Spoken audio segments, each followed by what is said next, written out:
Very good evening to all of you again. Okay, चलो अपने इस रिवीजन प्रोग्राम में अब अपना नेक्स्ट पार्ट है gravitation.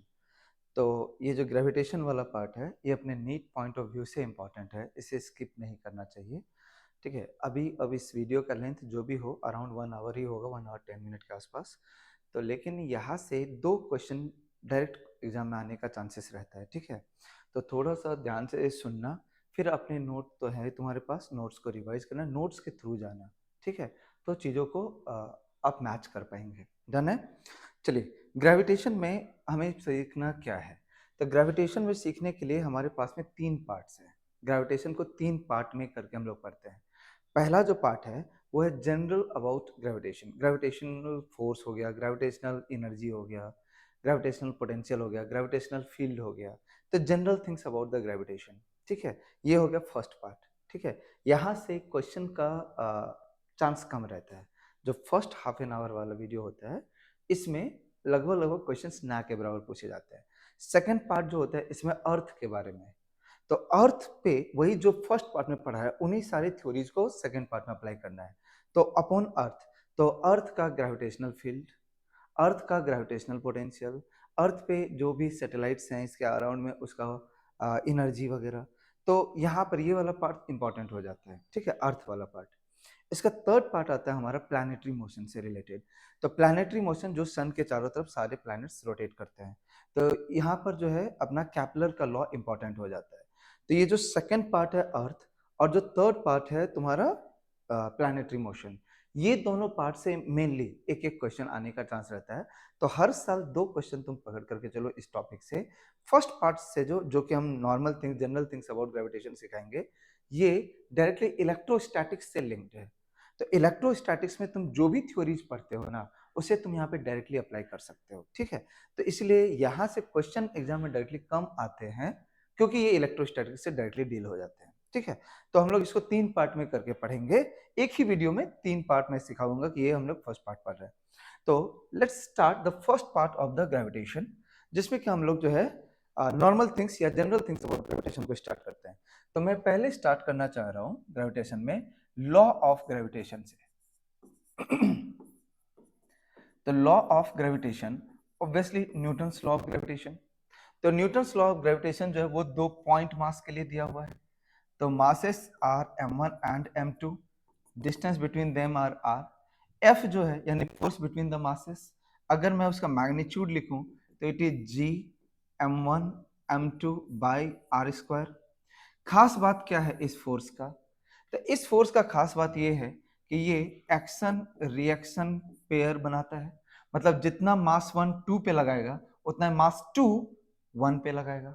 Action reaction, both the forces are equal and opposite. Okay, second बात क्या है कि इसके बीच में कौन सा मीडियम है, ये दोनों मासेस के बीच में कौन सा मीडियम है, यानी एयर है, वाटर है, या कोई तीसरा ही मीडियम हो, उससे कोई फर्क नहीं पड़ता है। ये जो G है ना, G is universal constant, it is medium independent. तो मतलब ये जो ग्रेविटेशनल फोर्स है ये मासेस के बीच में मीडियम जो भी प्रेजेंट है उससे इंडिपेंडेंट होता है। ये मासेस के बीच के मीडियम से इंडिपेंडेंट होता है। दिस ग्रेविटेशनल फोर्स इंपॉर्टेंट है ये। ठीक है, इसके बाद और क्या है, तो ये मीडियम इंडिपेंडेंट हो गया, मीडियम इंडिपेंडेंट। ओके, तीसरा पॉइंट क्या होगा कि ये जो फोर्स होता है ग्रेविटेशनल फोर्स, ये हमेशा अट्रैक्टिव नेचर का ही हो सकता है, ये रिपल्सिव नेचर का होता ही नहीं है। तो यानी ये जो मासेस हैं ये हमेशा ही एक दूसरे को क्या करेंगे, अट्रैक्ट कर रहे होंगे। तो अगर इन दोनों मासेस को फ्री स्पेस में छोड़ दो, फ्री स्पेस में अगर छोड़ेंगे तो ये दोनों मासेस म्यूचुअली एक दूसरे को अट्रैक्ट करेगा और ये पास आते जाएगा। ठीक है, तो ये जो इसमें दोनों ही मासेस में एक्सेलरेशन आएगा। तो जैसे कि अगर मैं इसमें इस पर जितना फोर्स है F, सेम फोर्स तो उस पर भी है F। तो forces are equal and opposite, लेकिन एक्सेलरेशन दोनों का सेम नहीं होगा। तो इसका एक्सेलरेशन है A1, इसका एक्सेलरेशन है A2। अगर मैं A1 को लिखूं तो A1 को लिखूंगा मैं F बाई M1। ठीक है, और A2 को लिखूं तो F बाई M2। तो देखो फोर्स दोनों पर सेम है, लेकिन जिसका मास कम होगा उसका एक्सेलरेशन ज्यादा हो जाएगा। और यही सेम चीज तो होता है ना कि अगर एक मान लो कि बड़ा सा ऑब्जेक्ट है और एक छोटा सा ऑब्जेक्ट है, तो बड़ा सा ऑब्जेक्ट जितना छोटे पे फोर्स लगा रहा है उतना एक छोटा सा ऑब्जेक्ट बड़े पे लगा रहा है, लेकिन एक्सेलरेशन किस में ज्यादा दिखता है, तो जिसका मास कम होता है। हम लोग कहते हैं ना कि एप्पल तो गिरता हुआ दिखता है लेकिन अर्थ तो ऊपर जाता हुआ नहीं दिखता, जबकि फोर्स तो दोनों जगह पे बराबर है। तो फोर्स बराबर होने के बाद भी सिर्फ एप्पल में ही मूवमेंट दिखता है क्योंकि इसका मास कम है। तो जिसका मास कम होता है उसका एक्सेलरेशन ज्यादा हो जाएगा। समझ में आता है? इसी को आप वेक्टर फॉर्म में भी लिख सकते हो। तो अगर हम लोग इसको वेक्टर फॉर्म में लिखेंगे F इक्वल्स टू, तब यहाँ पर एक माइनस साइन लगाना पड़ेगा, Gm1m2 by r cube into r, ऐसे करके आप लिख सकते हैं। तो वेक्टर फॉर्म हम लोग पहले भी बहुत बार डील कर चुके हैं। ठीक है, ये जो आर है यहाँ पर आर, ये पोजीशन वेक्टर है एक मास का दूसरे मास के रिस्पेक्ट में। तो मतलब r1 माइनस r2 या r2 माइनस r1 आप कर सकते हो, डिपेंडिंग कि F12 पूछ रहा है या F21। तो अगर यहाँ F12 पूछे, अगर यहाँ पर लिखता है वो F12, तो यहाँ पर जो भी लिखोगे यहाँ पे r हो जाएगा 12, यानी r1 माइनस r2। ठीक है, अगर यहाँ F21 रहा तो यहाँ जो ये बीच वाला जो टर्म है इसको एज इट इज रखो, और यहाँ पे R21 मतलब R2 माइनस R1। समझा, वेक्टर में भी ये चीजें सिखाया हुआ है। तो होप सो ये क्लियर हो गया। This is sorry law of gravitation. चलो अब इस पर बेस्ड जो है थोड़े से अच्छे एग्जांपल्स भी देखते हैं। मान लो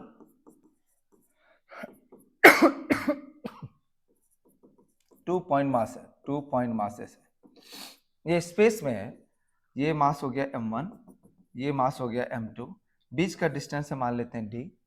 ओके, और दोनों जो है वो म्यूचुअल ग्रेविटेशन के वजह से, म्यूचुअल ग्रेविटेशन के वजह से सर्कुलर पाथ में रोटेट कर रहा है।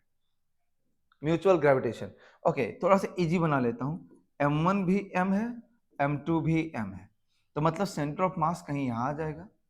ओके, और ये एक सर्कल में रोटेट कर रहा है म्यूचुअल ग्रेविटेशन की वजह से, जिसमें कि इसका स्पीड जो है, जितना इसका स्पीड उतना ही इसका भी स्पीड। ठीक है, तो ऐसे एक सर्कल में घूमे जा रहा है। तो अगर ये एक सर्कल में यहाँ पर जो एक मास है वो जा रहा है v से, यहाँ पर जो मास है वो भी आ रहा है v से, और ये सर्कल में है यानी रेडियस है r।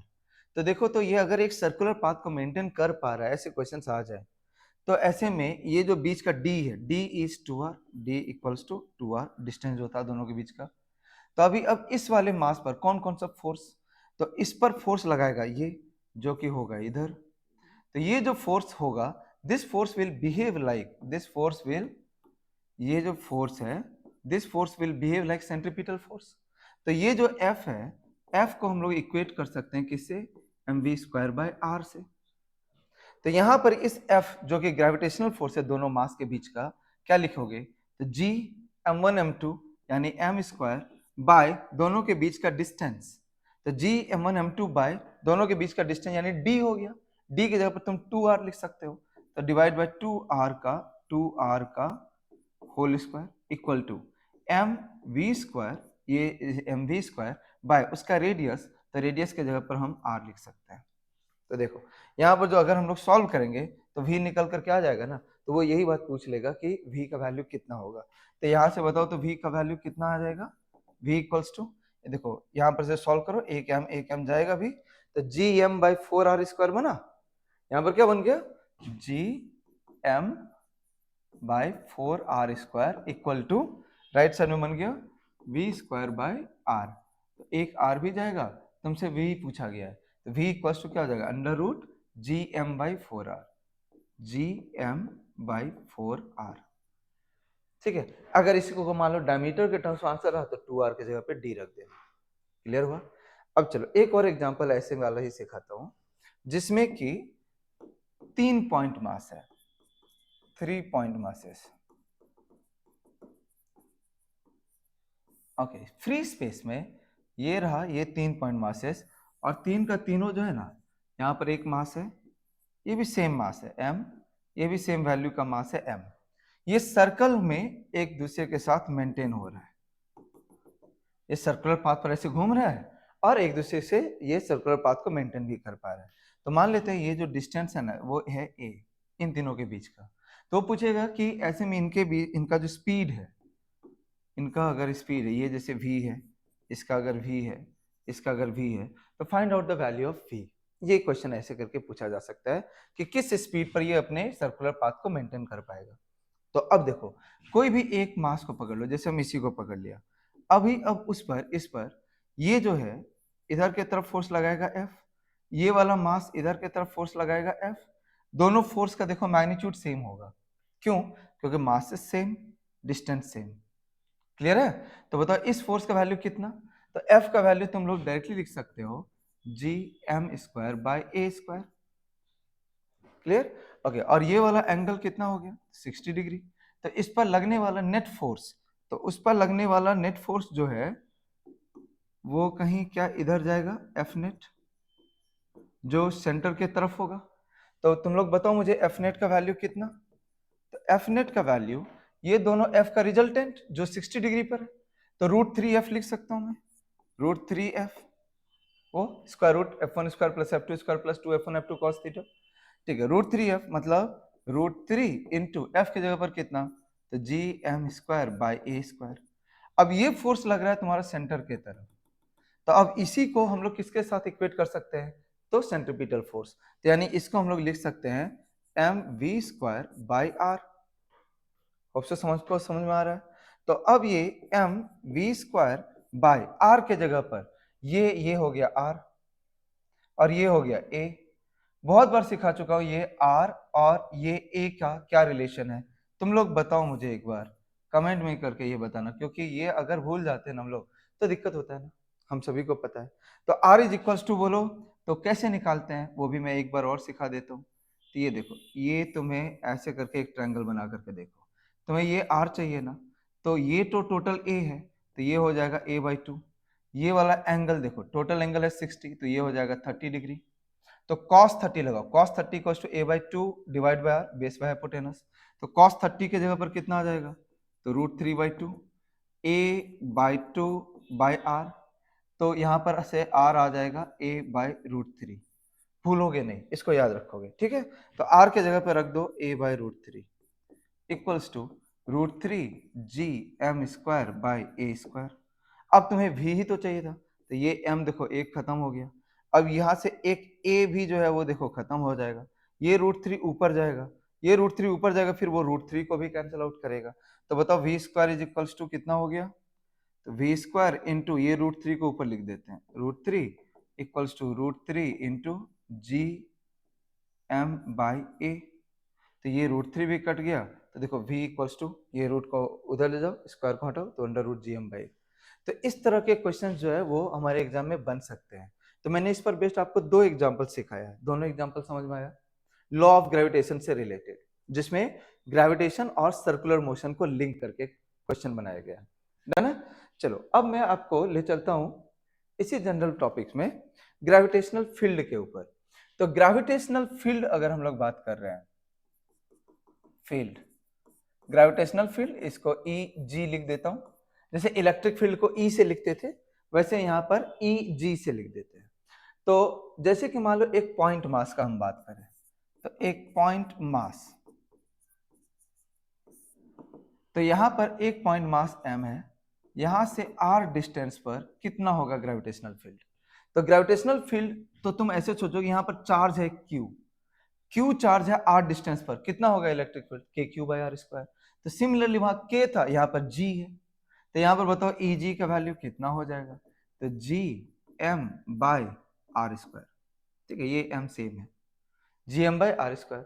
हाँ, यहाँ पर बस ध्यान में क्या रखना होगा तुम्हें कि ये जो ग्रेविटेशनल फील्ड है ये हमेशा अट्रैक्टिव नेचर का होता है, ये रिपल्सिव होता ही नहीं है, मतलब अवे नहीं होता, हमेशा टुवर्ड्स होता है। तो अगर हम लोग इसका ग्राफ भी ड्रॉ करेंगे, जैसे ये E है, यहाँ R है, तो मैग्नीट्यूड वाइज करोगे तो यहाँ पर बनेगा, लेकिन अगर डायरेक्शन वाइज अगर देखोगे तो वो यहाँ पर बन जाएगा, ऐसा बन जाएगा, क्योंकि ये हमेशा ही टुवर्ड्स ही होता है ना। तो डायरेक्शन वाइज अगर देखेंगे तो इस कोऑर्डिनेट पे बनना चाहिए। अगर मैग्नीट्यूड ही अगर उसने पूछा है, यहाँ पर ई लिख दिया और सारे ऑप्शन में कहीं पर भी यहाँ बनाया नहीं, तब तो तुम ऐसे बना दो, ठीक है। But this denotes magnitude. Clear? Direction अगर ले लेंगे तो ऐसा ग्राफ बनेगा। होप सो सबको समझ में आ गया। तो पॉइंट मास, पॉइंट चार्ज दोनों रिलेटेड हो गए। ओके, चलो अभी अब इसी में अगर बात करूं हॉलो स्फीयर का, हॉलो स्फीयर, तो हॉलो स्फीयर ये रहा, इसका मास m है, रेडियस आर है। हमें यहाँ पर जो है कभी इस पॉइंट पर, कभी यहाँ पर, तो कभी इनसाइड पॉइंट पर। तुम ऐसे सोचो कि एक हॉलो स्फेरिकल चार्ज है, तो इस पॉइंट पर कितना होता था इलेक्ट्रिक फील्ड, तो इस पॉइंट पर इलेक्ट्रिक फील्ड कितना होता था, आउटसाइड है ना ये, तो के क्यू बाई आर स्क्वायर, तो यहाँ पर लिखोगे तुम G M by are square. ठीक है, जहां पे आर क्या है, तो यहां से वहां तक का डिस्टेंस, सेंटर से ये वाला डिस्टेंस। ऐसे ही बताओ सरफेस पर कितना होता था ई, तो यहाँ पर सरफेस पर ई हो जाता था, यहाँ पर ई जी लिखते हैं ना, तो G M by capital R square radius. और इनसाइड पॉइंट पर बताओ कितना होता था इलेक्ट्रिक फील्ड, जीरो ना, तो ग्रेविटेशनल फील्ड भी कितना हो जाएगा, जीरो। मेरी बात समझ में आया? तो जैसा जैसा इलेक्ट्रोस्टैटिक्स में लिखते थे वैसे वैसा ही यहाँ पर भी। तो अगर इसका भी हम लोग ग्राफ बनाना चाहें, तो यहाँ पर ई है, यहाँ पर आर है, ये ई जी है ग्रेविटेशन। तो अगर डायरेक्शन वाइज तुम बात करो, बता चुका हूँ डायरेक्शन हमेशा ही टुवर्ड्स होता है, तो इसीलिए हम लोग इसको हमेशा नेगेटिव में यूज करते हैं। तो देखो अंदर में फील्ड का वैल्यू क्या है, जीरो। ठीक है, फिर यहाँ पर और फिर यहाँ पर, तो जैसे जैसे आगे जाएंगे ये देखो मैग्नीट्यूड वाइज ये डिक्रीज हो रहा है, बट निगेटिव डायरेक्शन में है इसलिए लोअर साइड को यूज किया।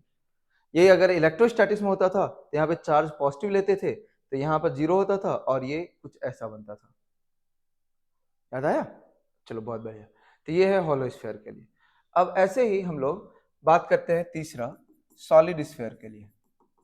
सॉलिड स्फीयर, तो सॉलिड स्फीयर में अगेन ये पूरा पूरा मास है, तो मास है m, रेडियस है r। तो 3 पॉइंट लेते थे, इनसाइड, सरफेस, आउटसाइड। तो बताओ आउटसाइड पॉइंट पर इलेक्ट्रोस्टैटिक्स वाला, तो E जो होता था वो क्या लिखते थे हम लोग, तो के क्यू बाई आर स्क्वायर, यहाँ पर क्या लिखेंगे, G M by are square. तो ये r क्या होता है, यहाँ से यहाँ तक का डिस्टेंस। ठीक है, दिस इज व्हाट r। अगर मान लेते हैं कि यहीं पर है और ये जो पॉइंट है वो इनसाइड में है, अगर ये इनसाइड है, ये आर है, तो इनसाइड पॉइंट पर याद है तुम लोगों को फील्ड कितना होता था, तो k cube by r cube into r. ठीक है ना, तो यहां पर भी हम लोग लिखेंगे E इक्वल टू ये ई जी है ना, तो G M by r cube, जो कि आर इसका रेडियस है, इंटू आर। मतलब यहां पर भी E जो होगा वो डायरेक्टली प्रोपोर्शनल टू क्या हो जाएगा, आर। तो ये सेंटर से जैसे जैसे ये दूर जाते जाएंगे, ये फील्ड का स्ट्रेंथ बढ़ेगा, सरफेस पर मैक्सिमम हो जाएगा और फिर आउटसाइड में डिक्रीज करेगा। तो अगर हम लोग इसका भी ग्राफ देखना चाहें, तो जब इलेक्ट्रिक फील्ड में होता था तो ये ऐसे जाता था फिर ऐसे होता था, लेकिन यहाँ पर हम लोग कैसे बनाएंगे, क्योंकि ये हमेशा टूवर्ड्स होता है, तो हम लोग इसको ऐसे ले जाएंगे एंड देन ऐसे करेंगे। ठीक है, होप सो सबको समझ में आ गया। तो ये सिमिलैरिटी इलेक्ट्रोस्टैटिक्स और किसका है, ग्रेविटेशन का। अब जैसे फोर्स, फोर्स और फील्ड के बीच का रिलेशन याद है, F equals to Q E. तो F equals to Q E अगर होता था तो यहां पर हमेशा ही F equals to M into E लिखेंगे, M into E G. F equals to M into E G, M into E G, जैसे वहां Q इंटू ई होता था वैसे M इंटू ई। तो अगर मान लो फॉर एग्जाम्पल, मान लेते हैं ये उसने दे दिया एक सॉलिड स्फीयर, ये सॉलिड स्फीयर दे दिया और यहाँ पर एक मास दे दिया m, ये मास है कैपिटल M, ये है डिस्टेंस r। हमसे फोर्स पूछ लिया, तो हम लोग क्या करेंगे, इसमें दोनों के बीच के फोर्स को F इक्वल्स टू, तो ये हो गया मास m इंटू इसका वहां पर कितना फील्ड है, तो ये एक सॉलिड स्फीयर है, इसका आउटसाइड पॉइंट है, तो G M by are square. बस बात खत्म। ठीक है, चलो जैसे कि मैं एक अगला एग्जांपल लेता हूँ। अगला एग्जांपल मान लेते हैं ये एक हॉलो स्फीयर है, हमने मास को यहाँ पर रख दिया। अब बताओ कि यहाँ पर कितना फोर्स है, तो यहाँ पर कितना फोर्स है, तो अगेन फोर्स के लिए F इक्वल्स टू क्या होता था, M इंटू ई जी। अब यहाँ पर तो M है, यानी ई जी इस पॉइंट पर, फील्ड अंदर वाले पॉइंट पर कितना होता है, जीरो, ये वाला है जीरो, यानी फोर्स भी कितना हो जाएगा, जीरो। इसी को न्यूटन सेल थ्योरम के भी नाम से जानते हैं। क्लियर हो गया? तो जितना भी था ये फील्ड, फील्ड वाला कॉन्सेप्ट कुछ ऐसा ही इलेक्ट्रोस्टैटिक्स से लिंक करो। चलो अब पोटेंशियल पे चलते हैं, ग्रेविटेशनल पोटेंशियल, इसको Vg के नाम से हम लोग लिख देंगे, Vg। ठीक है, तो पोटेंशियल जैसे क्या होता था, work done per unit charge, यहाँ पर हो जाएगा work done per unit mass, work done per unit mass. तो ये जो V होता है ये W बाय M के नाम से यहाँ पर होगा।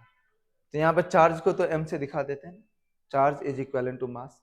तो एनीवे, तो अब अगर मैं बात करूं पॉइंट मास के लिए, तो पॉइंट मास, तो जैसे यहाँ पर एक मास है, यहाँ से हम r डिस्टेंस पर एक पॉइंट आया, वहां पर मुझे पोटेंशियल लिखना है। तो बताओ कि वो इलेक्ट्रोस्टैटिक्स वाला पोटेंशियल क्या k q बाई r होता था ना। तो जैसे वहां पर potential k q by r होता था, वैसे k की जगह लिखेंगे g, q की जगह पर हो गया m बाई r। हाँ, यहाँ पर एक माइनस साइन आएगा, क्यों? क्योंकि यहाँ पे फील्ड हमेशा एट्रैक्टिव होता है, तो वो एट्रैक्टिव को इंडिकेट करता है ये माइनस साइन। तो यहाँ पर v equal to minus G M by r, पूरा का पूरा फॉर्मूला सेम, एक माइनस साइन लगेगा। क्लियर है? ओके, चलो अब अगर पॉइंट मास समझ में आ गया, तो सोचो कि अगर हॉलो स्फीयर समझना है, तो ये है हॉलो स्फीयर। तो हॉलो स्फीयर के लिए इस ये वाला पॉइंट पर, आउटसाइड पॉइंट पर लिखना है। तो बताओ आउटसाइड पॉइंट पर यहाँ से ये देख लिया, तो जैसे के क्यू बाई आर होता था, यहाँ पर क्या लिखेंगे बोलो? तो माइनस का मत सोचना, माइनस तो रहेगा, minus G M by are, ये वाला डिस्टेंस आर। सरफेस पर बताओ तो कितना हो जाएगा? v equals to minus G M by capital R. याद आ रहा है? इनसाइड पॉइंट पर बताओ कितना रहेगा? तो जो सरफेस पर वही इनसाइड पॉइंट पर भी सेम सेम पोटेंशियल सरफेस और इनसाइड का। तो यहाँ पर भी कितना रह जाएगा? तो यही वैल्यू रहेगा, minus G M by are. ठीक है, इनसाइड पॉइंट पर भी कितना रह जाएगा? Minus G M by are. तो अगर इसका हम लोग ग्राफ ड्रॉ करें v वर्सेस r का, तो देखो निगेटिव है ना, ये कुछ ऐसा जाएगा, फिर ये चलेगा सरफेस तक, फिर यहाँ से ये ऐसे घटेगा। यही इलेक्ट्रोस्टैटिक्स में ऐसे जाकर के ऐसे घटता था। ठीक है, ये हो गया potential due to hollow sphere. Okay, अगर हम लोग सॉलिड स्फीयर का बात करें, तो सॉलिड स्फीयर का देख, ये हो गया सॉलिड स्फीयर। तो अगर हम लोगों को आउटसाइड पॉइंट पर लिखना है, जो सेंटर से मान लेते हैं r डिस्टेंस पर है, तो आउटसाइड पॉइंट पर same minus G M by r, surface पर भी same minus G M by capital R, minus G M by capital R. हाँ, इनसाइड पॉइंट पर थोड़ा चेंज करता था ना, ठीक है, इनसाइड पॉइंट पर चेंज कर जाता है, याद है? तो पहले मैं आपको सेंटर वाले पॉइंट को याद करवा दूं। तो सेंटर वाले पॉइंट पर जो है, ये यहाँ से 1.5 टाइम्स ज़्यादा होता था, आपको यही बातें याद भी रखना है। तो सेंटर पे होता है माइनस 3 GM/2R, ठीक है। और अगर ये मिडिल वाला पॉइंट, जिसको कि याद रखना जरूरी नहीं है, KQ/2R³ into 3R² minus x², वैसे ही minus GM/2R³ into 3R² minus R², ऐसा। तो ये मिडिल वाला पॉइंट का कुछ जरूरत नहीं पड़ेगा। एक आउटसाइड पॉइंट, एक सरफेस पॉइंट और एक सेंटर पॉइंट, ये तीनों पॉइंट का पोटेंशियल वैल्यूज आपको बस मालूम होना चाहिए। अगर इसका मैं ग्राफ भी ड्रॉ करूं, तो आपको ग्राफ के लिए R है, इधर V है, सब सारे वैल्यूज तो नेगेटिव में है। तो ये देखो सरफेस के बियॉन्ड, तो ये सरफेस पॉइंट ये ऐसा ही रहेगा, लेकिन सरफेस के अंदर में कैसा जाएगा? तो ये कुछ ऐसा, ये पैराबोलिक टाइप का ऐसा। अगर यही इलेक्ट्रोस्टैटिक्स याद करो, तो वहां पर ऐसा बनता था, ऐसा फिर ऐसे बनता था। तो वहां पर वो इलेक्ट्रोस्टैटिक्स में पॉजिटिव चार्ज लेते थे, इसलिए ऊपर, यहाँ मास अट्रैक्शन को बता रहा होता है, इसलिए नीचे। ठीक है, तो सेंटर का पोटेंशियल को ध्यान में रखना है, माइनस 3GM/2R, सरफेस का और आउटसाइड का। अब बताओ ग्रेविटेशनल पोटेंशियल क्लियर हो?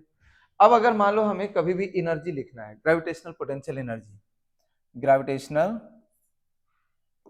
पोटेंशियल एनर्जी, तो ग्रेविटेशनल पोटेंशियल एनर्जी को लिखने का सबसे अच्छा मेथड है U equals to q into V होता था, Q इंटू वी। तो यहाँ पर भी M इंटू वी लिख सकते हैं, M into V G, gravitational potential M into V, U equals to M into V, ये आप लिख सकते हो। ग्रेविटेशनल पोटेंशियल एनर्जी को M इंटू वी आप जब मर्जी करे यूज कर सकते हो, ठीक है। चलो, फिर भी अगर हम लोगों को मान लो 2 पॉइंट मास दे दिया जाए, तो 2 पॉइंट मास के लिए अगर ग्रेविटेशनल पोटेंशियल एनर्जी लिखना है, m1 m2 ये हो गया r, तो इसका ग्रेविटेशनल पोटेंशियल एनर्जी लिखेंगे माइनस G(m1m2/r). तुम लोग मुझे बताओ कि समझ में आ रहा है ये इस रिलेशन से, ऊपर वाले से? तो जैसे ये m है, इसको तुम m2 मान लो, तो ये m2 हो गया, माइनस Gm1/r, देखो तो v है या नहीं है इसका वहां पर, तो माइनस Gm1/r इंटू m2, ठीक है। तो u equal to minus Gm1m2/r, directly आप लोग इसको याद रखेंगे, डन है। तो ये सिर्फ 2 पॉइंट मास सिस्टम के लिए है, तो सिर्फ 2 पॉइंट मास सिस्टम के लिए ही मैंने तुम्हें ये याद करवाया। अगर मान लो किसी भी और तरह का सिस्टम हो, हमेशा ही इसको अप्लाई करो, ठीक है, मैं तुम्हें जस्ट एक एग्जांपल के लिए एक बस बता रहा हूँ, कोशिश करो तो इसका आंसर करने का। ये देखो, सपोज कर लो कि ये एक सॉलिड स्फीयर है और सॉलिड स्फीयर के यहाँ पर एक मास को रख दिया है, इसका मास तो खैर कैपिटल एम है, और ये वाला मास को जो छोटा सा पॉइंट मास है वो इसके सेंटर पे रख दिया। बताओ कि यहाँ पर इस सिस्टम का ग्रेविटेशनल पोटेंशियल एनर्जी कितना है, इंटरैक्टिव पोटेंशियल एनर्जी का बात कर रहा हूँ। तो बोलो U इक्वल्स टू कितना। तो इसका कोई फॉर्मूला नहीं सिखाया क्योंकि एक पॉइंट मास है और दूसरा सॉलिड मास है, डिस्ट्रीब्यूटेड मास है। तो इसके लिए हम लोग वही यूज करेंगे m इंटू वी।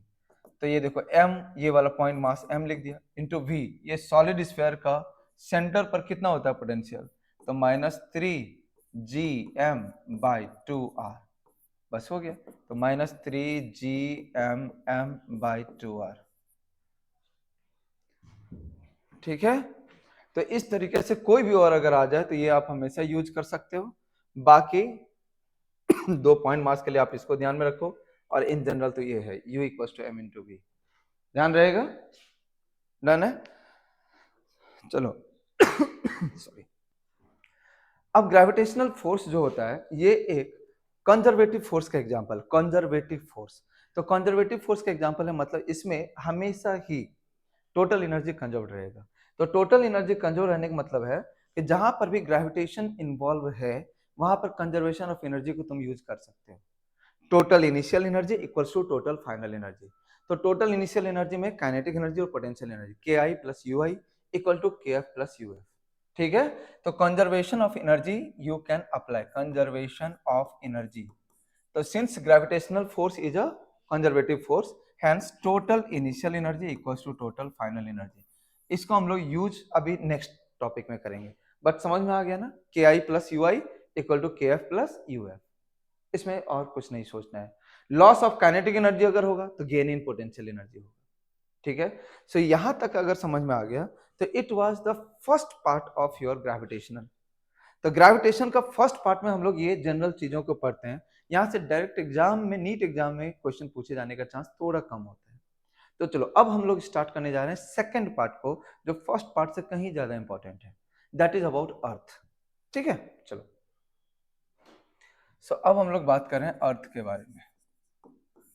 अर्थ, तो अर्थ ये रहा भाई, अर्थ इज अ प्लैनेट। इसका मास को हम लोग मान लेते हैं m। हालांकि अर्थ का डेंसिटी जो होता है वो कांस्टेंट नहीं होता है, अर्थ का डेंसिटी कांस्टेंट नहीं होता है, बट स्टिल इसका हम लोग डेंसिटी को मान लेते हैं कांस्टेंट। सो डेंसिटी को मान लिया हमने रो, ठीक है। तो ऑब्वियसली अगर इसका रेडियस r है, रेडियस हो गया r, तो हमने इसको स्फेरिकल शेप भी दे ही दिया है। तो m is equals to rho into 4/3 pi r cube. अब बोलोगे ये जब स्फेयर होता ही नहीं है तो मान क्यों रहे हो, मान लो ना, कोई बहुत बड़ी बात नहीं है, जब तक वो ना बोले कि अर्थ जो है यह एक थोड़ा ओवल शेप का है, ओवल OVAL, तो जब तक ये ओवल शेप का वो मेंशन ना करे, या तुम्हें पोल, इक्वेटर ऐसे वर्ड्स को मेंशन ना करे, तब तक तुम इसको स्फेरिकल मान करके चलो। तो वॉल्यूम के जगह 4/3 पाई r क्यूब और मास ऐसे, ये आप यूज कर सकते हो, ठीक है। ओके, अब अर्थ के आसपास में अगर कोई भी एक मास को रख दिया तो अर्थ जो है उस मास पर एक फोर्स लगाएगा, that force will be directed towards the centre of earth, ठीक है। जिस फोर्स का वैल्यू जो है F is equals to Gm/r², ये r जो है वो ये दोनों के बीच का डिस्टेंस है। तो अगर अर्थ का रेडियस है r और हाइट है h, अगर ये हाइट h है तो यानी यहाँ पर हो जाएगा r प्लस h का होल स्क्वायर। तो इतना फोर्स जो है अर्थ हमेशा ही किसी मास पर लगाते रहता है। तो जब ये अर्थ किसी मास को अपनी तरफ खींचेगा तो उसमें एक एक्सेलरेशन आएगा, तो उस एक्सेलरेशन को ही हम लोग कहते हैं एक्सेलरेशन ड्यू टू ग्रेविटी। तो acceleration of a free falling object under gravitational force of earth, ठीक है, उसी को एक्सेलरेशन ड्यू टू ग्रेविटी कहते हैं, जिसको कि हम लोग जी के नाम से जानते हैं, ठीक है। सो जी जो है acceleration due to gravity, it is simply force by मास।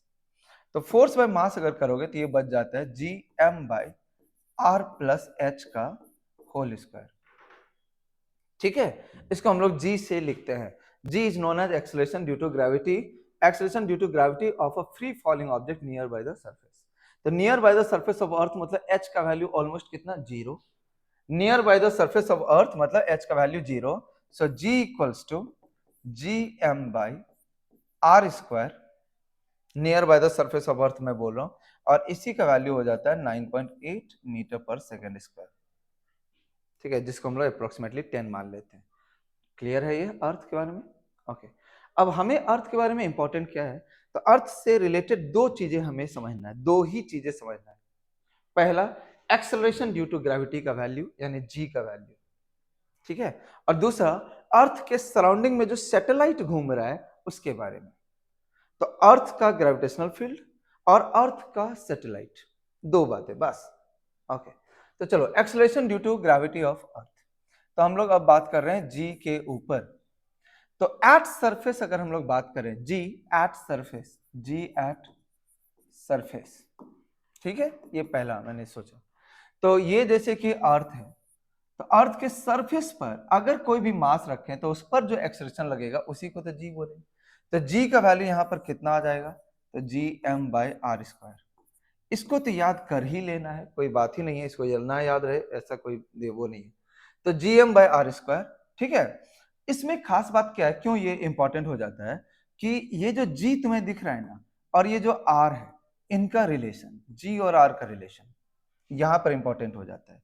अब देखो यहां पर क्या है, अगर कोई भी for two planets, for two planets, दो ऐसे, एक अर्थ हो गया और एक अर्थ के जैसा कोई और, तो for two planets of same mass, same same mass, अगर ये बात करें तब ऐसे में क्या हो जाएगा, तो G inversely proportional to R square, यानी G one by G two equals to R two square by R one square. लेकिन दोनों प्लैनेट का क्या सेम है, मास, ठीक है। तब तो क्योंकि मास सेम था, जी तो सेम रहेगा ही, तो G inversely proportional to R square. लेकिन अब यहीं पर अगर मैं बात करूं for two planets of same density, of same density, same mass density, अगर ये बात करें तो रिलेशन अलग हो जाता है। अगर दोनों प्लैनेट का मान लो डेंसिटी सेम है, तब देखो मास तो उसने सेम नहीं बोला, तो अब ऐसे में g के जगह पर जब लिखोगे तो g इंटू, यहां पर देखो मास की जगह क्या लिखोगे, rho into 4/3 pi R cube by are square होगा। तो यानी देखो बाकी सारी चीजों को छोड़ो, आर स्क्वायर और आर क्यूब को पकड़ो, तो आर स्क्वायर से ये जाएगा ना, ये क्यूब, तो यानी क्या बना, g directly proportional to r बना या नहीं बना, देखो क्योंकि सेम डेंसिटी है ना दोनों प्लैनेट का। तो ऐसे में अगर हम लोग G1 बाय G2 लिखेंगे तो ये बन जाएगा R1 बाय R2। क्लियर है? अगर दो प्लैनेट है, दोनों का डेंसिटी सेम है, तो ऐसे में जो प्लैनेट का रेडियस बड़ा होगा उसका G वैल्यू भी ज्यादा होगा। ठीक है, ये दोनों बातें इंपॉर्टेंट है। मास सेम रहने पर R के इनवर्सली स्क्वायर पर जाता है, और डेंसिटी सेम होने पर R का डायरेक्टली प्रोपोर्शनल बन जाता है। ये डन है, ये समझ में आ गया। तो G एट सरफेस क्लियर है। ओके, अब सेकेंड बात पे चलते हैं। G at height, G at height h, तो किसी हाइट h पर अगर हम लोग जाएं तो G is equals to G M by are plus H का होल स्क्वायर, और कुछ सोचने की जरूरत नहीं है, G M by are plus H का होल स्क्वायर, जहां पर h क्या है, तो h जो है उसके सरफेस से उस पॉइंट का हाइट है, r तो ऑब्वियसली इसका रेडियस है ना, h क्या है, इसके सरफेस से उस पॉइंट का हाइट है। सो बेसिकली अगर r को हम लोग देख ले तो ये हो गया r, तो r प्लस एच जो है उस पॉइंट का सेंटर से डिस्टेंस हो गया, तो इसी को तुम gm by are square directly भी ऐसे भी लिख सकते थे, gm बाय आर स्क्वायर। तो ये टोटल हो गया, ये स्मॉल r, ये यहां से लेकर के यहां तक के डिस्टेंस को r कहोगे तो ये r प्लस एच बन जाएगा। ठीक है, तो किसी भी हाइट पर हम लोग बोल सकते हैं gm by r plus H का होल स्क्वायर। तो h अगर बढ़ाएंगे तो g का वैल्यू ऑब्वियसली है घटेगा। ठीक है, बहुत बढ़िया। अगर जैसे कि मान लो कि h के जगह पर मैंने r रख दिया, तो g जो बनेगा वहां पर, तो g इफेक्टिव, यहां पर g इफेक्टिव बोल देता हूं। ठीक है, तो g इफेक्टिव जो होगा वो क्या बन जाएगा बताओ, जी एम बाय h की जगह पर r है ना, r प्लस r 2r का होल स्क्वायर यानी 4r स्क्वायर, तो 4r स्क्वायर ये 4 है। gm बाय आर स्क्वायर को हम लोग स्मॉल g लिखते थे ना, तो g बाई 4, तो ये जो g है ये हो गया g एट सरफेस बाई 4। तो जैसे जैसे हाइट हमने बढ़ाया h कितना कर दिया हमने r, तो देखो g बाई 4 हो गया, यानी एक्सेलरेशन ड्यू टू ग्रेविटी कम हो गया। तो जैसे जैसे हम लोग ऊपर जाते जाएंगे हमारा वेट तो mg होता है, g घट रहा है, मास तो कांस्टेंट लेकिन g घट रहा है तो हमारा वेट भी घटेगा। चलो h इक्वल्स टू 2r ले लो। अब बताओ तो g इफेक्टिव का वैल्यू कितना हो जाएगा, तो इसमें h की जगह 2r रख, तो gm bye r plus 2r यानी 3r, तो 3r का स्क्वायर हो जाएगा 9r स्क्वायर, यानी ये हो जाएगा g बाय 9। ठीक है, तो इस तरीके से तुम ये कैलकुलेशन दिखा सकते हो। अभी अब इसमें एक अप्रोक्सीमेशन भी लगता है कि h है but h is not very large, जैसे यहाँ पे h की जगह पे r लिख दिया, तो radius of earth is huge, 6400 kilometre के बराबर होता है। तो अगर उतना ना जा करके 300 metre, 400 metre, 1000 metre, 3 kilometre, 4 kilometre जाए, तो ऐसे में तब यहाँ पर क्या अप्रोक्सीमेशन लगा सकते हैं, यस लगा सकते हैं। यूज मत करना, कम ही यूज आता है वो, हमें उसे अवॉइड ही करना ठीक रहेगा। ठीक है, तो g इक्वल्स टू, वो इसलिए बता रहा हूं कि अगर ऑप्शन में आ जाए तो देखना पड़ेगा, तब तुम्हें यहाँ पे लिखना पड़ेगा ये है ना r प्लस एच, इसको ऊपर करेंगे r प्लस एच पे पावर -2, और तब ये बन जाएगा g into 1 minus 2h by r, it will be like this. तो this is a equation with approximation, ये अप्रोक्सीमेशन में जब h जो है वो r से बहुत छोटा है, तो इसको यूज बहुत कम करना है। ठीक है, यूज इसी को करना है, तो g एट हाइट h। ठीक, नेक्स्ट पर आते हैं, अगर हम लोग डेप्थ पे पहुंच जाए तो तीसरा g एट डेप्थ, तो जैसे कि ये मान लेते हैं ये अर्थ है, अगर हम लोग ये सरफेस से d डिस्टेंस नीचे चले गए, यहां पर g क्या होगा, ये अर्थ है, earth is a kind of solid sphere, तो बताओ सेंटर से अब भी कितना डिस्टेंस रह गया, तो r माइनस डी, है ना।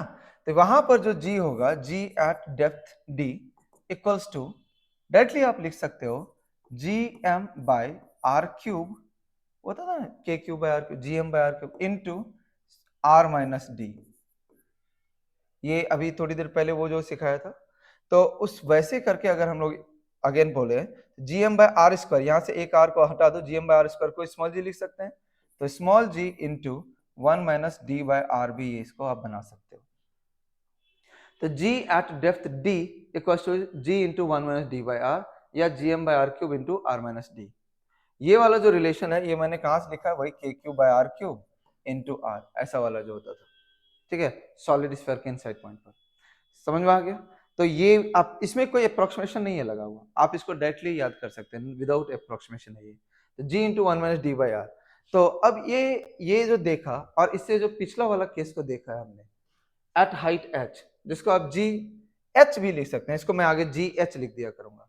तो हाइट बढ़ने से देखो जी का वैल्यू घट रहा है, एच बढ़ाएंगे तो जी का वैल्यू घटेगा। तो हम लोग यहां से एक कंक्लूजन निकालते हैं। ठीक है, एक कंक्लूजन क्या निकालेंगे,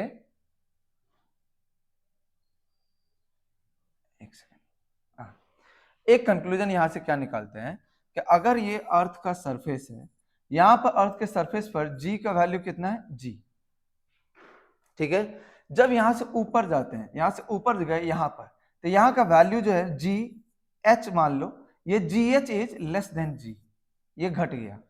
और यहां से अगर हम लोग नीचे भी गए ना, ये डेप्थ पे गए, इसको हम लोग जी डी बोल देते हैं, ये जी डी भी लेस देन जी, मतलब सबसे ज्यादा कहां पर होगा, सरफेस पर। ऊपर गए तो भी घट गया, नीचे आए तो भी घट गया। ऊपर जाने पर जी एच जो होता है वो हम लोग कितना लिख सकते हैं, तो जी जी के टर्म्स में कितना आया था,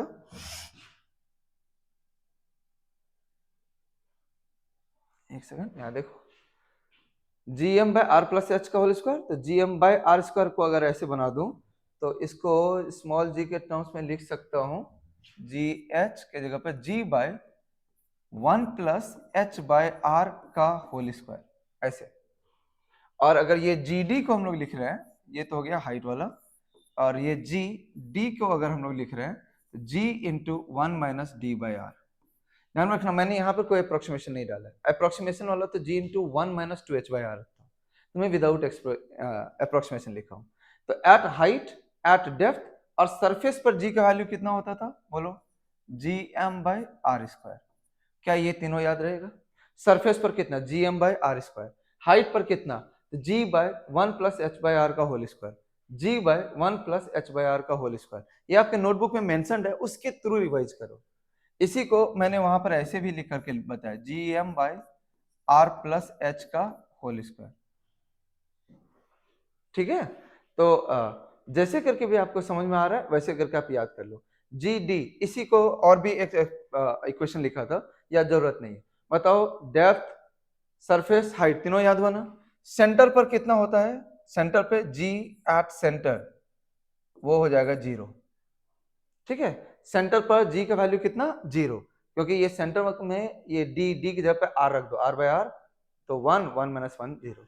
तो सेंटर पर हो गया 0, सेंटर से यहां पर जाएंगे तो बढ़ेगा, फिर यहां से आगे जाएंगे तो घटेगा। तो अगर हमसे ग्राफ भी पूछ लिया जाए तो यहाँ पर जी, यहाँ पर अगर मान लो आर मैंने लिख दिया है, तो सेंटर पर है 0।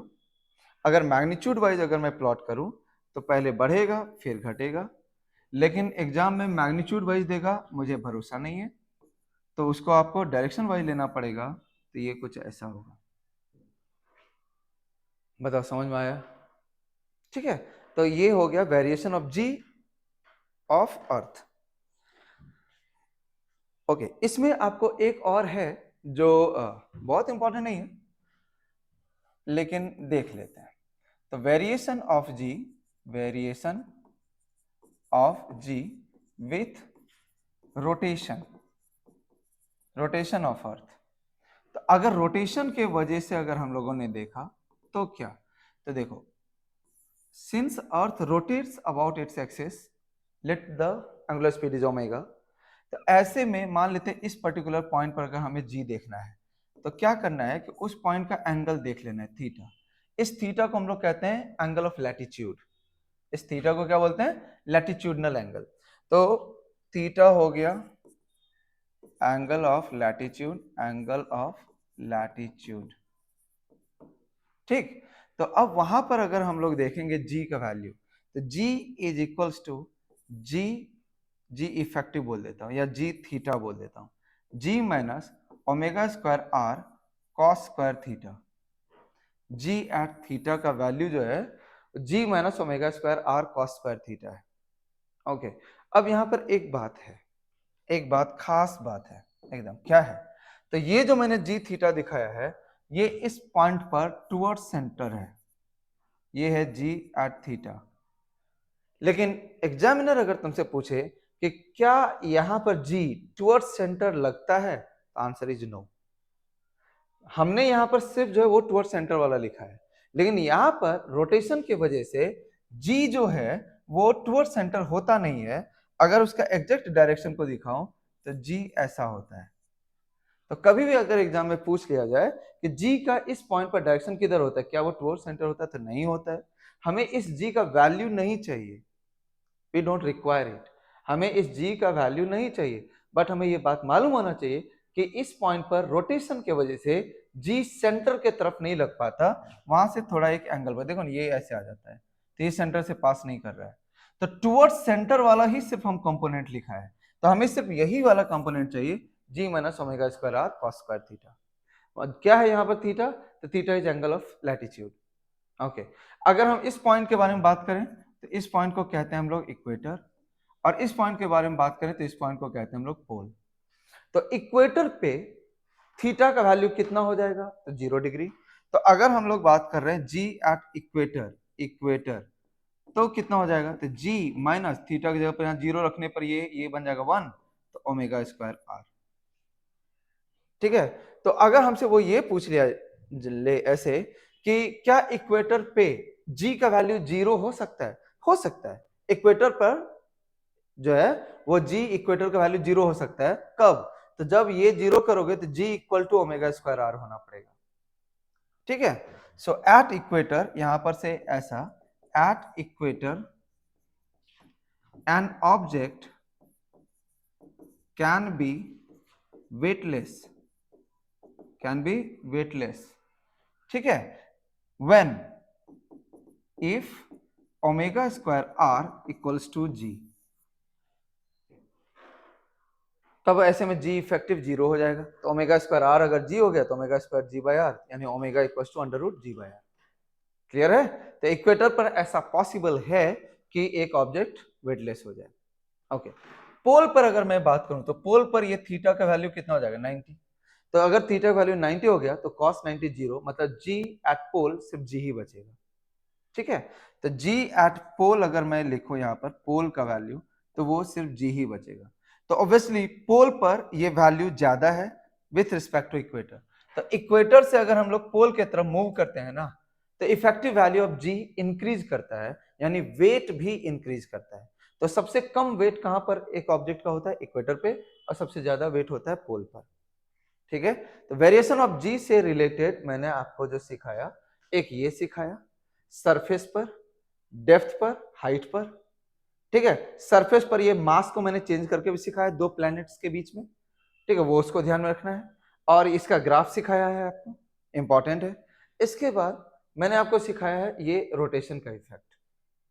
तो वो रोटेशन का इफेक्ट कैसे आ रहा है वो सिखाया। जो जी थीटा में लिख रहा हूं वो जी थीटा टुवर्ड सेंटर है, लेकिन क्या यहाँ net value of G toward centre होता है? नहीं होता। समझा रहा है? वो किधर होता है? तो ये सेंटर से थोड़ा इधर होता है। अगर वो हमें ऐसे डायग्रामेटिकली पूछ ले तो हम लोग ऐसे दिखाएंगे। होप सो चीजें क्लियर है। अब अर्थ में से जो सेकंड पार्ट हमें यहाँ पे पूछा जाता है वो है सैटेलाइट। सैटेलाइट, सैटेलाइट से रिलेटेड। तब देखो सैटेलाइट अर्थ के चारों तरफ, तो ये रहा भाई अर्थ, जिसका मास है let it be m, radius है r, और इसके चारों तरफ एक सैटेलाइट है, मान लेते हैं ये है वो सैटेलाइट। ठीक है, जिसका मास है m, जो यहां से h हाइट पर है। तो अगर सैटेलाइट है तो सैटेलाइट वहां रुका हुआ नहीं रह सकता। तो सैटेलाइट इसके चारों तरफ ऐसे करके ये सर्कुलर पाथ पर घूम रहा होगा। प्लैनेट के चारों तरफ जो है वो सर्कुलर पाथ पे घूम रहा होगा। तो सैटेलाइट का जो ये स्पीड है, let this speed is v0, vo, orbital speed कहते हैं। तो ये जो इसका सर्कुलर पाथ बन गया, ये इसका हो गया ऑर्बिट। ठीक है, it is similar to, it is similar to, कौन सा वाला बताओ? हम लोग मॉडर्न फिजिक्स में पढ़ते हैं ना, एक एटम, एटम में न्यूक्लियस, न्यूक्लियस के चारों तरफ इलेक्ट्रॉन घूमता है, हाइड्रोजन। ठीक वैसा ही, तो ये इसको तुम न्यूक्लियस मान सकते हो, ये एक इलेक्ट्रॉन है जो उसके चारों तरफ ऐसे घूम रहा है, सेम वैसा ही। ठीक है, उसमें याद करो एंगुलर मोमेंटम, सेम यहां पर भी। तो एंगुलर मोमेंटम जो कॉन्सेप्ट उधर था वही कॉन्सेप्ट इधर भी आएगा। तो एंगुलर मोमेंटम और आर का रिलेशन तुम लोगों के लिए होमवर्क है। एल और R, L equal to mvr होता है ना, तो L directly proportional to R raised power what. तुम्हारे लिए होमवर्क है, कमेंट करके बताओ, वो एग्जाम में भी दूंगा ये वाला क्वेश्चन। ठीक है, चलो। तो ये हो गया इसका orbital speed v not. Okay, तो इससे रिलेटेड ये जो सैटेलाइट है, इससे रिलेटेड हमें क्या क्या सब चीजें जानना है सैटेलाइट से रिलेटेड?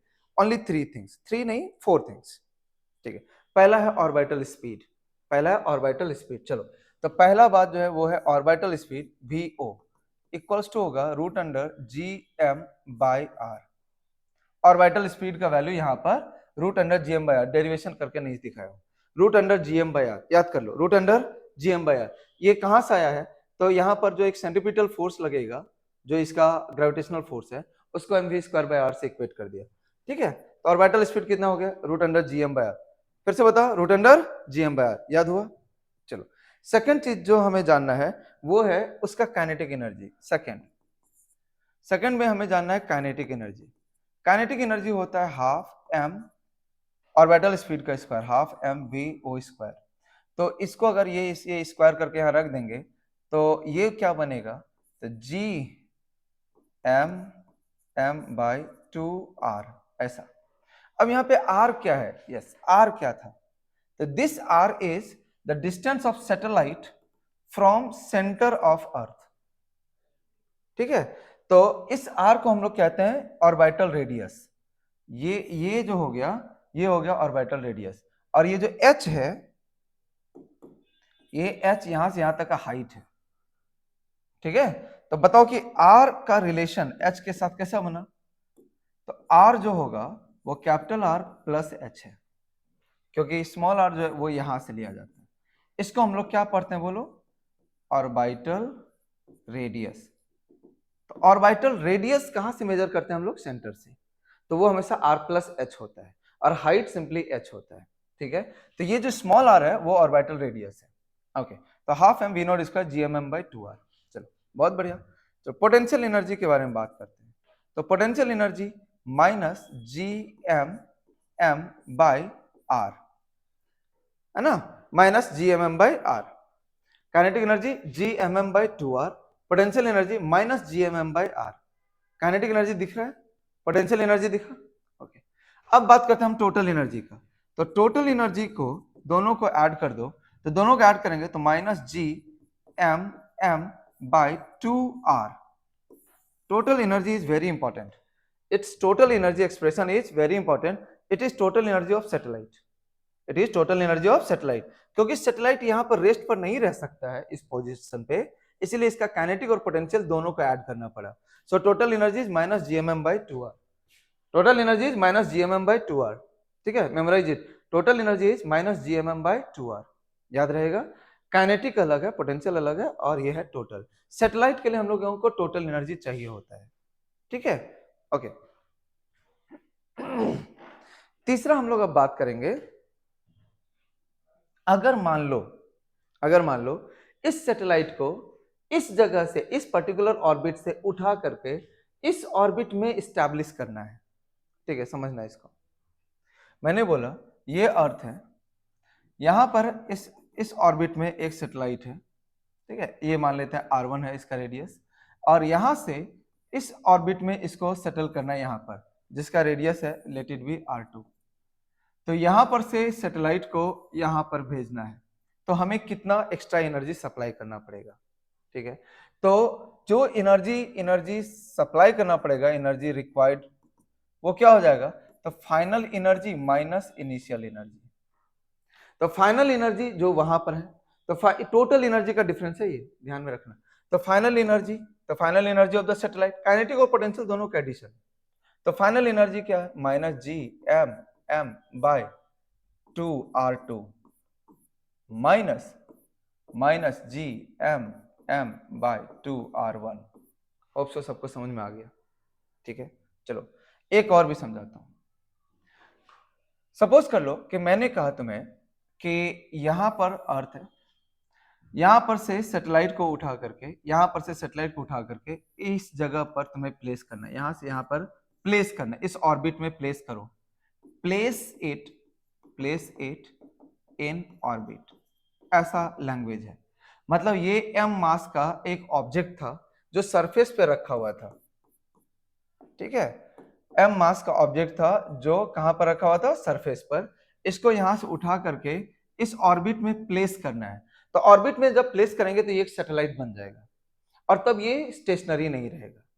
तो उसके लिए हमें कितना एनर्जी लगेगा, ऐसा एक क्वेश्चन मान लो, ठीक है। Energy required to place the object m in this particular thing. तो अब यहां पर जब ये ऑब्जेक्ट था, तो यहां पर तो ये रेस्ट पर था, तो यहां पर इसका एनर्जी कितना और वहां पर इसका एनर्जी कितना, तो इस जगह पर इसका एनर्जी को कितना लिखोगे बोलो? Minus G M by 2r। Clear है? ओके। इस जगह पर इसका एनर्जी को कितना लिखोगे? टोटल एनर्जी लिखना है।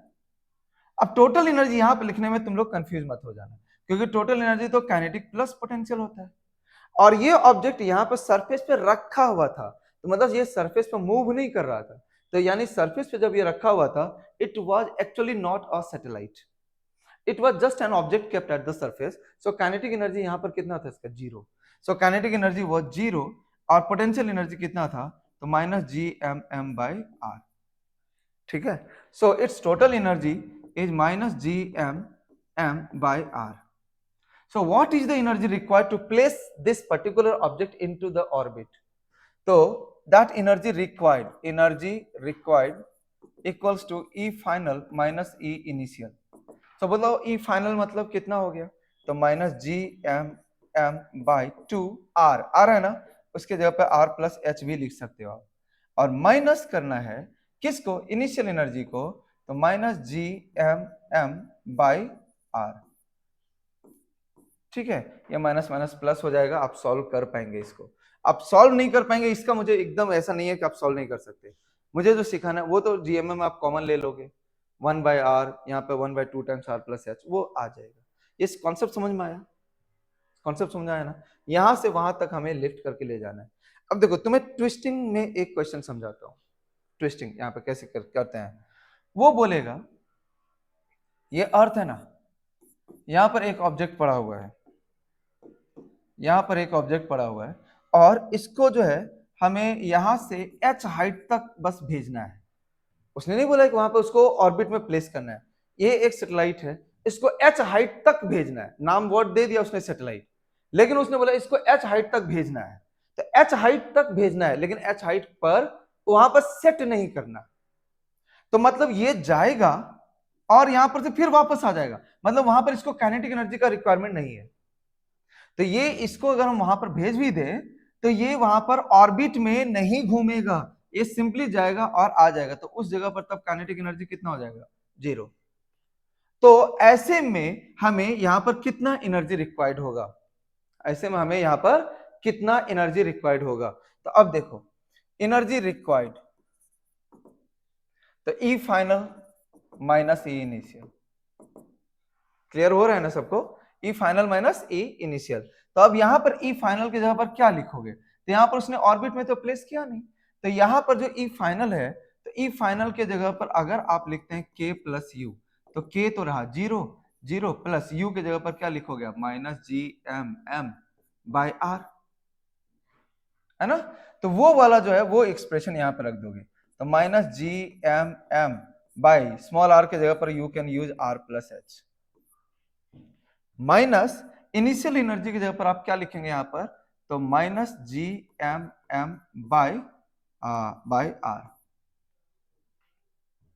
क्योंकि इनिशियली जो भी इसका एनर्जी था यहां पर ये रखा हुआ था, तो इनिशियली ये यहां पर अगर रखा हुआ था तो इसके पास से पोटेंशियल एनर्जी, वहां पर भी ये गया तो उसका स्पीड 0 ही रहा, तो वहां पर का टोटल एनर्जी, इसको यहां से वहां तक ले जाने में कितना एनर्जी रिक्वायर्ड है, अब वो एनर्जी रिक्वायर्ड कैसे प्रोवाइड करेंगे ये एक अलग इशू है।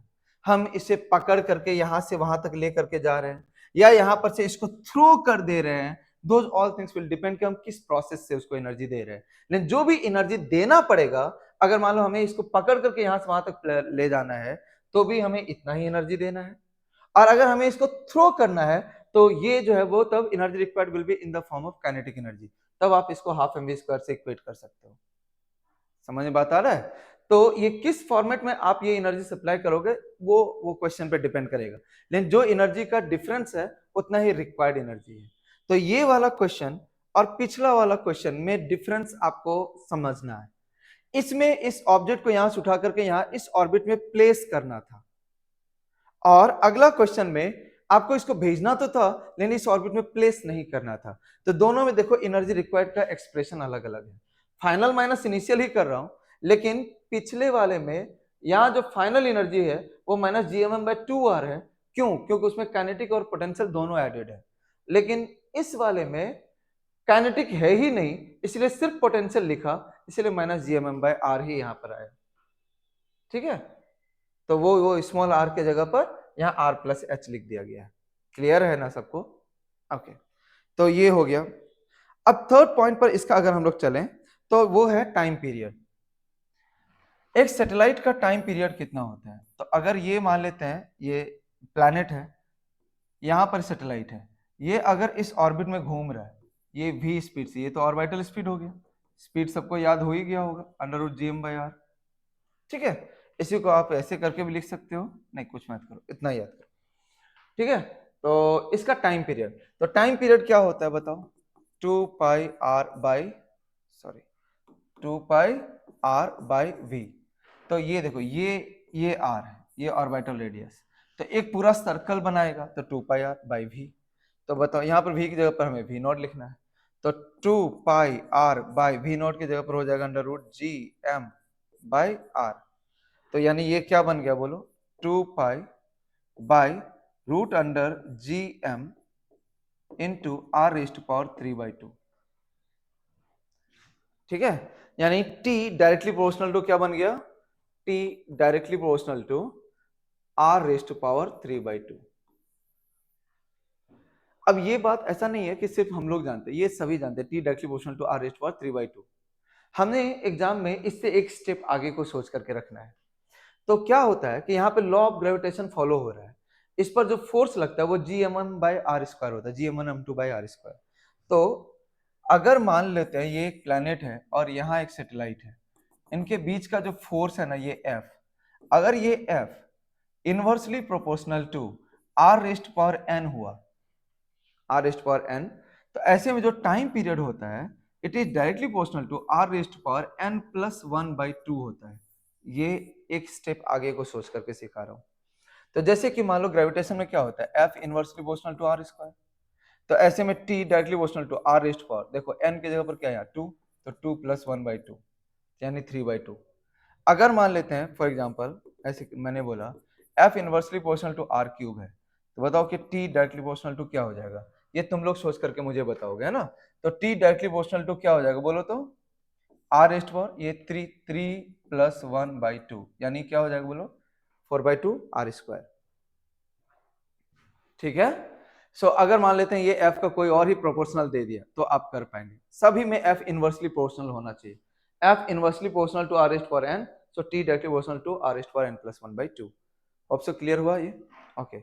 अब ये सैटेलाइट से रिलेटेड लास्ट कॉन्सेप्ट पर मैं जा रहा हूं, that is escape velocity, that is escape velocity.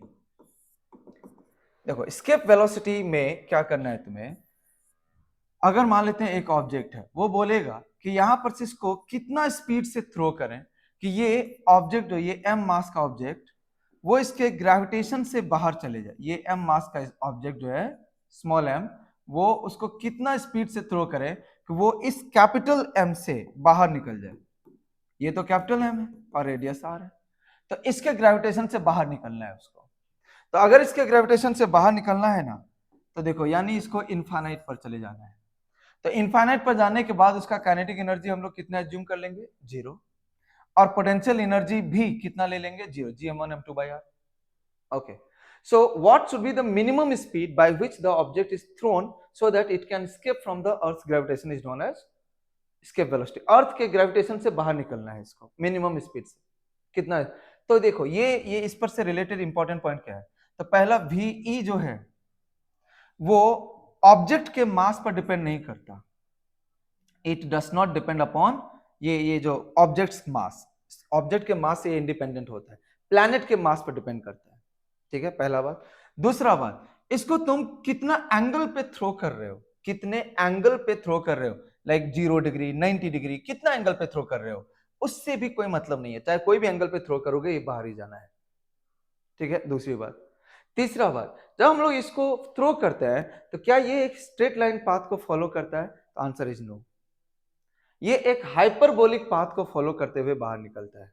ठीक है, ये एक हाइपरबोलिक पाथ को फॉलो करते हुए बाहर निकलता है। तो तीन बातें हैं, तो एस्केप वेलोसिटी ऑब्जेक्ट के मास पर डिपेंड नहीं करता, ये एक्चुअली प्लैनेट के मास पर डिपेंड करता है। दूसरा, ये एंगल ऑफ प्रोजेक्शन पर डिपेंड नहीं करता, और तीसरा, ये किस तरह के पाथ को फॉलो करते हुए जाता है, तो ये एक हाइपरबोलिक पाथ को फॉलो करता है, हाइपरबोलिक पाथ। ठीक है, अब इसको हम लोग निकालेंगे कैसे, निकालने के लिए कंजर्वेशन ऑफ एनर्जी का यूज करेंगे, कॉन्सेप्ट है ये कंजर्वेशन ऑफ एनर्जी। तो total initial energy equals to total final energy. तो टोटल इनिशियल एनर्जी कितना है, तो हाफ एम वी ई का स्क्वायर, ये काइनेटिक हो गया, और पोटेंशियल के जगह पर हम लोग लिखेंगे minus G M M by R, जो भी है यहाँ पे आर, ये स्मॉल आर लिखता हूं मैं, रुको,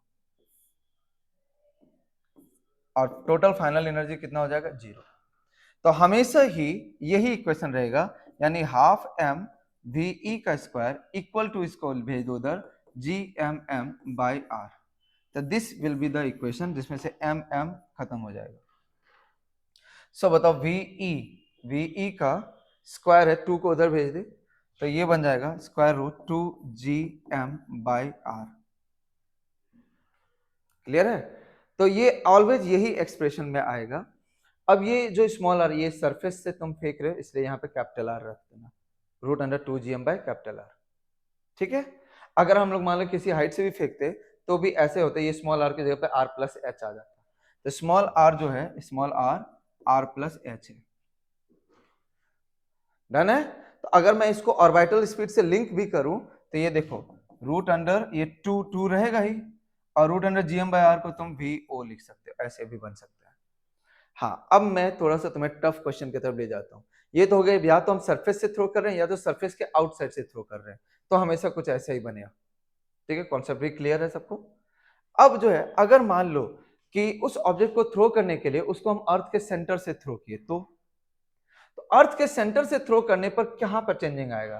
काइनेटिक एनर्जी सेम ही है, उसका इनिशियल पोटेंशियल एनर्जी बदल जाएगा, क्योंकि जब सरफेस पर है ना तो -gm/r लिखते हैं। अगर वो ऑब्जेक्ट को इसके सेंटर पर रख दें तो उसको देखो, तो escape from centre of earth, तो ये देखो, ये है। अगर मान लेते हैं यहाँ पर एक टनल टाइप का ऐसा बना दें, और यहाँ पर ऑब्जेक्ट को रखा और यहाँ से इसको थ्रो किया ताकि ये इनफाइनाइट पे निकल जाए, ऐसा करके। ठीक है? अब हमें ये अगर चाहिए तो क्या इक्वेशन लिखेंगे? यहाँ पर काइनेटिक एनर्जी ½ mv/e² प्लस यहाँ का पोटेंशियल एनर्जी। तो अब यहाँ का पोटेंशियल एनर्जी देखो, अर्थ एक सॉलिड स्फीयर है ना, तो अर्थ एक सॉलिड स्फीयर, याद करो U इक्वल्स टू, आज ही तो सिखाया अभी थोड़ी देर पहले, U equals to m into V लिखने के लिए, तो m हो गया इंटू v की जगह पर क्या लिखोगे, तो -3gm/2r। होप सो याद है अभी तक। ठीक है, इक्वल टू 0 कर दो, हो गया। अब इसको उधर भेज दे, तो यानी इक्वेशन बनेगा ½ mve² इक्वल टू, उधर उसको राइट साइड भेज तो 3gmm/2r। तो ये mm तो खत्म ही हो जाएगा, ये 2 भी खत्म हो जाएगा, तो ve जो होगा √3gm/r। ठीक है? तो ये बन जाएगा। तो सेंटर से और सरफेस से मैं आपको दोनों एक्सप्रेशन अब एक साथ बता रहा हूं। तो अभी अब देखो, अगर ये अर्थ है, अगर तुम्हें सेंटर से देखना है तो इसके वेलोसिटी का वैल्यू हो जाएगा √3gm/r। अगर सरफेस से थ्रो करना है तो इसके वेलोसिटी का वैल्यू हो जाएगा √2gm/r। और अगर किसी हाइट से तुम्हें स्केप करवाना है तो इसके वेलोसिटी का वैल्यू हो जाएगा √2gm/r, जहां पर स्मॉल r की जगह पर तुम r प्लस h लिख सकते हो। समझ में बात आया? अब ये तीन का तीनों ही एक्सप्रेशन तुम्हारे लिए इंपॉर्टेंट हो गए, इसको रिवाइज कर लेना है। सेंटर से √3gm/r, सरफेस से √2gm/r, और किसी हाइट से √2gm/r plus h। Hope so clear हो गया सबको। तो अर्थ से रिलेटेड मैंने आपको बोला ना, दो कॉन्सेप्ट चाहिए था। पहला एक्सेलरेशन ड्यू टू ग्रेविटी, उसके सारे वेरिएशन सिखाए, और दूसरा चाहिए था सैटेलाइट, इसका भी सब कुछ सिखा दिया। सैटेलाइट से रिलेटेड तुम्हें सब सिखा दिया कि ऑर्बिटल स्पीड कैसा होता है, ऑर्बिट, एक ऑर्बिट में जब वो सैटेलाइट घूम रहा था, वहां प्लेस्ड है, तो उसका टोटल एनर्जी कितना होता है, उसका अगर मान लो कि ऑर्बिट चेंज करना है तो कितना रिक्वायर्ड होगा एनर्जी। ठीक है, एवरीथिंग। चलो अब हम लोग बात कर रहे हैं इस चैप्टर के लास्ट टॉपिक पर, विच इज प्लैनेटरी मोशन। ठीक है, चलो planetary motion. Okay, planetary motion जो है वो कैपलर का दिया हुआ लॉ है। Planetary motion is all about Kepler's law. तो कैपलर ने क्या बोला कि ऑल द प्लैनेट्स, जितने भी प्लैनेट हैं, they round about Earth, they round about Earth in elliptical path, they round about Earth in elliptical path. तो अगर इलिप्टिकल पाथ पे अगर वो सब के सब घूम रहे हैं, तो इस तरीके से उसने 3 लॉ बनाया इसी लॉ प्लैनेटरी मोशन से रिलेटेड। तो जिसमें से उसने फर्स्ट लॉ में उसने क्या बना दिया, फर्स्ट लॉ, मैं क्या किसका लॉ बोल रहा हूं, Kepler's law, Kepler's law of planetary motion, Kepler's law of planetary motion. उसके फर्स्ट लॉ को देखो, उसने बोला कि सन के चारों तरफ सारे के सारे प्लैनेट घूम रहे हैं, in which kind of path, in elliptical path, in elliptical path. जिसमें से सन कहां पर रहता है, तो sun remains at a focus, ठीक है, यहाँ पर है सन, और सारे के सारे प्लैनेट्स जो है वो इस ऑर्बिट में ऐसे घूम रहे हैं। This are the planets. ये एक प्लैनेट हो गया, ऐसा ही दूसरा होगा, ऐसे ही तीसरा होगा। ठीक है, सारे के सारे प्लैनेट्स जो है ऐसे ही इलिप्टिकल पाथ पर सन के चारों तरफ घूम रहे हैं। कि in which kind of path? Elliptical path. Sun remains at one of the focus. इसमें दो फोकस होता है, तो sun remains at one focus. ठीक है, ओके। तो अगर अब ये बात है तो थोड़ा और समझ लें भाई। तो अगर बात इलिप्स का किया जा रहा है तो इलिप्स कुछ ऐसा दिखता है। इसमें दो फोकस होता है, तो ये वाला एक फोकस है। फोकस से जो ये वाला डिस्टेंस है उस रेडियस को आर ए कहते हैं। ये वाला जो डिस्टेंस है उसको आर पी कहते हैं। ए लिखने का मतलब होता है इस पोजीशन का नाम है एपोजी। ठीक है, पी लिखने का मतलब होता है इस पॉइंट का नाम है पेरीजी। ठीक है, एपोजी पेरीजी या एपोहिलियन, एपोहिलियन और इधर पेरीहिलियन। ये ग्रीक टाइप का वर्ड्स है जिसके लिए ये दूर और पास को यूज किया गया है। एपो मतलब होता है दूर, पेरी मतलब होता है पास। तो यहां से दूर वाला हो गया आर ए, पास वाला हो गया आर पी। ठीक है, ओके। और इसी पाथ पर ये घूमता रहेगा। ये हो गया ये इलिप्स का बात। डन है, दो तरह का रेडियस, इसमें ये सर्कल नहीं है। ओके, अब केपलर का अगर हम लोग सेकंड लॉ पर आ जाए तो केपलर का जो सेकंड लॉ है, केपलर का second law which is the most important law, क्योंकि फर्स्ट लॉ तो है सिर्फ वो किस पाथ पर है, उसको लॉ ऑफ ऑर्बिट कहते हैं। तो law of orbit says that कि पाथ इज इलिप्टिकल। अब ये है law of area, law of area. Law of area में वो कहता है कि ये जो प्लैनेट के चार, ये जो प्लैनेट्स है, ये जो प्लैनेट सन के चारों तरफ घूम रहा है, ये इक्वल टाइम में इक्वल एरिया, इक्वल टाइम में इक्वल एरिया सन पे स्वैप करता है। तो देखो प्लैनेट यहां से यहां तक गया तो उसने सन पे ये एरिया को स्वैप किया। स्वैप किया मतलब इतना एरिया बनाया। तो जितना टाइम, इक्वल टाइम में इक्वल एरिया। तो अगर मान लो प्लैनेट यहां से यहां तक जाने में कुछ टाइम लगता है, मान लो टी, तो टी टाइम में अगर प्लैनेट यहां से यहां तक गया मान लो, तो ये एरिया भी उतना ही होगा जितना पहले वाला था। तो इक्वल टाइम इक्वल एरिया। अगर ये T1 है टाइम, ये T2 है टाइम, ये एरिया A1 है, ये एरिया A2 है, तो ये कहता है कि एरिया जो है वो directly proportional to time. Area 1 by area 2 equals to T1 by T2. Since time are equal, hence areas are also equal. ठीक है, so equal T in T1 equals to T2, A1 equals to A2. Equal time में equal area is swept by the planet over sun. This is what the law, second law of Kepler. समझ में बात आ गया? Okay, अब चलो अब इसके third law की तरफ बढ़ते हैं। ठीक है, घबराना नहीं है क्योंकि सेकंड लॉ को थोड़ा और डिटेल में बताऊंगा भी। थर्ड लॉ जो है इसको लॉ ऑफ पीरियड भी कहते हैं, लॉ ऑफ टाइम पीरियड। तो ये कहता है, ये जो मान लेते हैं ये प्लैनेट P1 है, इसको अगर घूमने में टाइम लग गया T1, ये मान लेते हैं ये है प्लैनेट P2 और इसको घूमने में लगता है टाइम T2। तो हर एक प्लैनेट को सन के चारों तरफ तो राउंड करना ही होता है, तो उसका जो टाइम पीरियड है ना, time period T square is directly proportional to R A का क्यूब। सॉरी आर ए मैंने गलत लिखा है। T square is directly proportional to A cube. ठीक है, T square is directly proportional to A cube. अब बोलोगे ये जो आर ए आर पी तो देखा था, अब ये ए क्या है? तो A is semi major axis length. Semi major axis length क्या होता है भाई? देखो, अगर ये एक इलिप्स है तो ये तो फोकस हो गया F1, ये हो गया फोकस F2, ये हो गया centre, this is known as centre.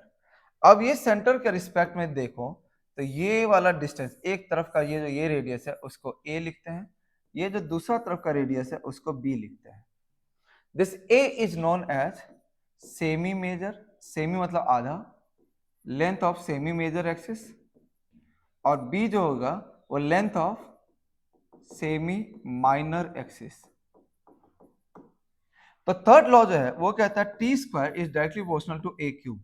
बहुत लोगों को कंफ्यूजन होता है कि T square directly proportional to R cube होता है, R is R average radius. नहीं है, R is not the average radius, it is semi major axis का पावर 3 है।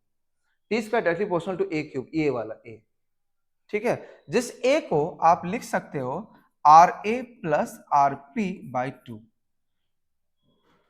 Are A plus R P by 2। कैसे, ये कैसे बन गया भाई, ये एवरेज कैसे?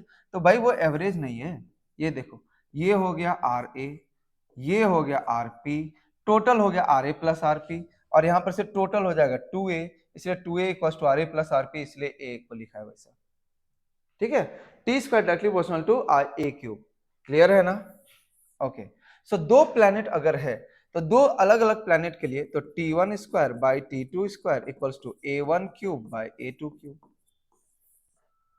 ठीक है।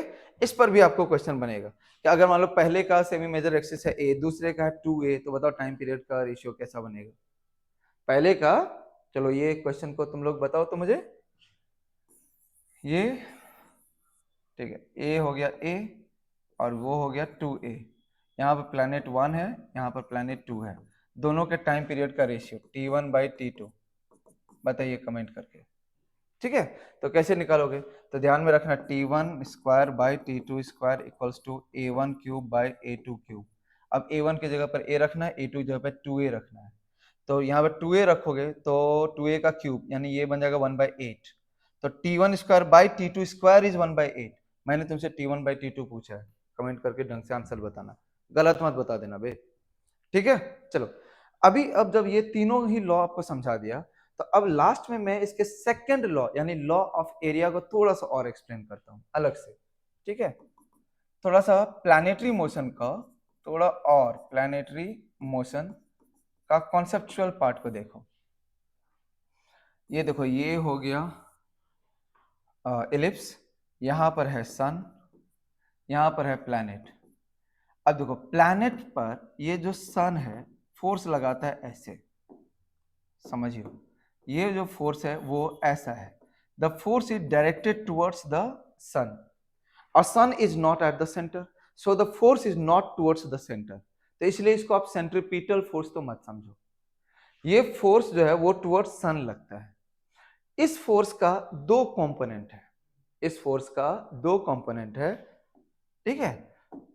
एक जो इसका कंपोनेंट है वो होता है टुवर्ड्स सेंटर जो यहां पर है, और एक कंपोनेंट होता है ऐसा, इसी का कंपोनेंट, एक कंपोनेंट ऐसा जिसको तुम एफ टी टेंजेंशियल फोर्स कह सकते हो और ये एफ सी सेंट्रीपिटल फोर्स कह सकते हो, ठीक है। तो जो प्लैनेट पर फोर्स लगता है उसका दो कंपोनेंट होते हैं, तो ये जो टेंजेंशियल फोर्स है उसके वजह से प्लैनेट का स्पीड बदलते रहता है, तो प्लैनेट का स्पीड कांस्टेंट नहीं होता, planets speed is not constant at its orbit. और दूसरा एफ सी, वो टुवर्ड्स सेंटर की तरफ लगता है जिसके वजह से डायरेक्शन बदलते रहते हैं, तो F will always act towards sun और इसका दो कंपोनेंट है, ठीक है। तो F is not the centripetal force, one of its component is centripetal force and another component is tangential force, ठीक है, due to which its speed v is not constant, ये v is not constant, okay. लेकिन अगर मैं बात करूं torque का, torque remains zero, torque over the planet is zero, क्यों? क्योंकि सन यहां पर है, देखो ये फोर्स आकर के यहां पर इंटरसेक्ट कर रहा है, तो फोर्स जो है वो एक्स, इसी के अबाउट तो ये राउंडिंग है, यही है सेंटर ऑफ रोटेशन, है ना, एक्सिस ऑफ रोटेशन के नाम पर यही है, तो ये फोर्स आकर के यहां पर इंटरसेक्ट कर दे रहा है, इसलिए टॉर्क कितना है? जीरो। तो टॉर्क अगर जीरो है तो इस वजह से इसका जो एंगुलर मोमेंटम होगा, एंगुलर मोमेंटम यानी L, वो हो जाएगा कांस्टेंट। ध्यान से मैं एक एक्स्ट्रा पॉइंट बता दे रहा हूं, L directly proportional to root R होता है ना। L जो होगा वो कांस्टेंट, क्यों? क्योंकि जब भी टॉर्क जीरो होता है तो एंगुलर मोमेंटम कांस्टेंट होता है, और ये तो मैंने कहां से बताया? वो एटॉमिक थ्योरी से, ठीक है। तो L constant, angular momentum is constant, okay. अब अगर मैं बात करूं कि सेकंड लॉ जो उसने दिया था कैपलर ने कि इक्वल एरिया एक्सेप्ट इन इक्वल टाइम, तो उसने एक्चुअली दिया था dA by dt, rate of area swept, rate of area swept. तो रेट ऑफ एरिया स्वेप्ट जो आता है वो आता है L/2m, angular momentum divide by 2 times mass of planet, L/2m। ठीक है, ये है प्लैनेट और L कांस्टेंट है, इसीलिए L कांस्टेंट, M कांस्टेंट, इसीलिए ये भी क्या हो गया, कांस्टेंट। इसीलिए उसने लॉ बनाया कि इक्वल एरिया मतलब dA/dt is constant, so dA directly proportional to dt, A directly proportional to T, so equal area in equal time. Clear है? तो ये भी याद रखना पड़ेगा, dA/dt equals to L/2m equals to constant, in which L is constant, L is constant. ठीक है, why the L is constant, because torque is 0। Okay, बहुत बढ़िया बात है। अब since L is constant, so mvr is constant. Since m is always constant, so v and r are inversely proportional to each other. So that means अगर मान लेते हैं यहां पर सन है, प्लैनेट अगर इधर पर है तो देखो इसका डिस्टेंस ज्यादा है ना, और प्लैनेट अगर इधर पर है तो इसका डिस्टेंस कम है, तो ये तो आर ए हो गया, ये आर पी हो गया। यहां पर अगर प्लैनेट है तो जहां पर आर ज्यादा होगा, जहां पर आर ज्यादा होगा वहां पर भी कम होगा। तो यहां का अगर मैंने स्पीड को लिखा वीपी और यहां का स्पीड को लिखा अगर वी ए, तो बताओ कौन सा वाला स्पीड ज्यादा होगा। तो जहां पर आर, अरे उल्टा लिख दिया, सॉरी, ये वी ए और ये V P, I am sorry, देखो इसको करेक्ट करके। So since R A, R ज्यादा है इसीलिए वहां का भी कम है, तो V A is less than V P. ठीक है, अगर आपसे मान लो कि ये रेशियो भी पूछ ले तो आपसे V A by V P अगर ऐसे पूछ ले, वी और आर इनवर्सली है, तो आर ये बन जाएगा पी बाय आर ए। ठीक है, और ये ग्रेविटेशन में ये रोटेशन हो रहा है, इसलिए टोटल एनर्जी तो हमेशा रहेगा कांस्टेंट। टोटल एनर्जी, जो प्लैनेट का टोटल एनर्जी इधर है वही प्लैनेट का टोटल एनर्जी इधर भी है। प्लैनेट का total energy through out it's motion will remain constant. ठीक है, अब टोटल एनर्जी को हम लोग क्या लिखते हैं इधर पे, यहां पे क्या लिखोगे, तो half M V A square, फिर पोटेंशियल एनर्जी लिखना पड़ेगा minus G M M by R A, फिर ऐसे यहां पर भी। तो वो जो अगर सेकंड इक्वेशन को मैं लिखना चाहूं तो वो इक्वेशन बन जाएगा, ये देखो यहां से ये हो गया आर ए और स्पीड हो गया प्लैनेट का, let it be V A, तो वो हो जाएगा हाफ एम वी ए का स्क्वायर, वी ए का स्क्वायर, और माइनस हो जाएगा, एक्चुअली कर रहे हैं हम लोग प्लस ही लेकिन वो आएगा minus, minus G M M by R A. ये हो गया टोटल एनर्जी। अगर हम लोगों ने यहाँ पर लिखने का ट्राई किया यहाँ पर, तो ये हो जाएगा आर पी और स्पीड है यहाँ पर वी पी, तो यहाँ का टोटल कितना हो जाएगा, तो हाफ एम वी पी का स्क्वायर, प्लस ही करेंगे लेकिन होगा minus G M M by R P. अब ये जो दोनों एनर्जी है दोनों आपस में इक्वल होगा क्योंकि टोटल कंजर्वेशन ऑफ एनर्जी। अगर हम लोग ये वाला इक्वेशन और इससे पिछला वाला जो एक इक्वेशन और मिला है एम वी आर, तो एम वी आर मतलब V A R A equal to V P R P, अगर ये दो इक्वेशन को हम लोग सॉल्व करेंगे ना तो पता है एक बड़ा ही अच्छा सा रिजल्ट आता है जिसको याद करना थोड़ा मुश्किल होगा। तो वी ए का वैल्यू तुम्हें निकल करके आएगा, वी ए और वी पी। ठीक है, तो अगर हम लोग वीपी देखते हैं तो 1 बाय आर पी लिखना, यहाँ पर वी ए लिखते हैं तो 1 बाय आर ए लिखना। ठीक है, अंडर रूट दोनों में सेम ही रहेगा, 2gm 2gm into R A R P by R A plus R P, यहां पर भी R A R P by R A plus R P. समझ में बात है? थोड़ा सा मुश्किल है इसको याद करना, मैं डिनाई नहीं करता हूँ, लेकिन ये जो है पूछा जा चुका है JEE में ये क्वेश्चन। तो उसने JEE में क्या पूछा था, पहले तो ये इसको याद करो, V A 1 by R A करके, V P 1 by R P करके। उसने पूछा था बताओ इसका एंगुलर मोमेंटम कितना होगा, प्लैनेट का एंगुलर मोमेंटम कितना होगा। तो प्लैनेट का एंगुलर मोमेंटम क्या होता है, M V R, M V R. तो कोई भी एक पोजिशन ले लो, यही वाला पोजिशन ले लेते हैं, तो एम हो गया, वी ए हो गया, आर ए हो गया। तो m अपनी जगह है, वी ए के जगह पर, वी ए के जगह पर ये वाला रख दो, तो ये बन गया 1 by R A root under 2gm, 2g capital M है यहाँ, into R A R P by R A plus R P into R A. तो ये देखो आर ए खत्म, तो ये जो भी बन रहा है वही आंसर था। ठीक है, तो ये हो गया अपना पूरा पूरा एक तरीके से रिवीजन ग्रेविटेशन का। टॉपिक ये एक शॉर्ट में हमने खत्म किया है, बट मैं सही बात बता रहा हूँ, gravitation is a very important topic. 2 question इतने कम ड्यूरेशन के से अगर आपको मिल रहा है तो एक्चुअली ये थोड़ा ज्यादा मायने रखता है। तो आप लोग इसको रिवाइज करो, अगर कुछ भी डाउट रहता है तो आ जाओ डायरेक्टली मिल लो, क्योंकि ये टॉपिक को छोड़ करके तुम्हें नीट में नहीं जाना चाहिए। ठीक है, चलो ऑल द बेस्ट।